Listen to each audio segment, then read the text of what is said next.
আজ তো রং খেলার দিন।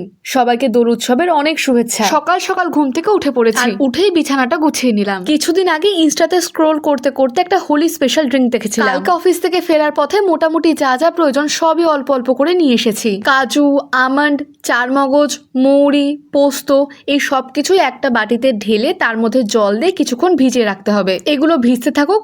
চলো একটু ছাদ থেকে ঘুরে আসি। দোল উৎসব আমার খুব ফেভারিট, তাই সকাল থেকে মনটা খুব ফুরফুরে রয়েছে।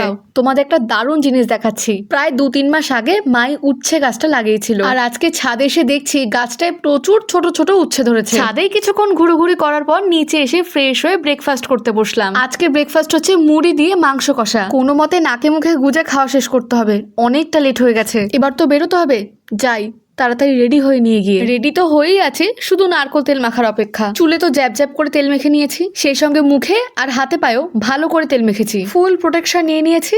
এবার আবিরের থলিটা বের করি। লাল আর হলুদ রঙের আবির বাড়িতেই ছিল, আমি শুধু কালকেই সি গ্রিন কালারের আবিরটা কিনে এনেছি। কালারটা আমার দারুণ লাগে, খুব মিষ্টি একটা কালার, সঙ্গে এই রঙগুলো এনেছিলাম। রেডি হয়ে আবির নিয়ে চলে আসলাম গোপুর ঘরে। গোপুকে একটু রং মাখিয়ে চলে গেলাম বাইরে। বেলা 1টা নাগাদ রং খেলে বাড়ি ঢুকেছি, আর আমার মুখের অবস্থা দেখে আমি নিজেই চিনতে পারছি না নিজেকে। এই অবস্থায় মা আর আমাকে ঘরে ঢুকতে দেয়নি, সোজা চলে গেলাম বাথরুমে আর স্নান করে চলে আসলাম।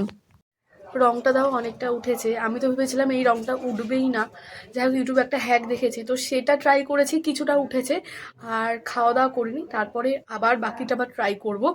আশা করছি রং উঠে যাবে। আজকে হয়েছে মাতাজি স্পেশাল পোলাও আর চিকেন কষা। হাতের যে অবস্থা তা দিয়ে তো আর খাওয়া যাবে না, তাই চামচি ভরসা। আজকের মতন টাটা, দেখা হচ্ছে খুব তাড়াতাড়ি।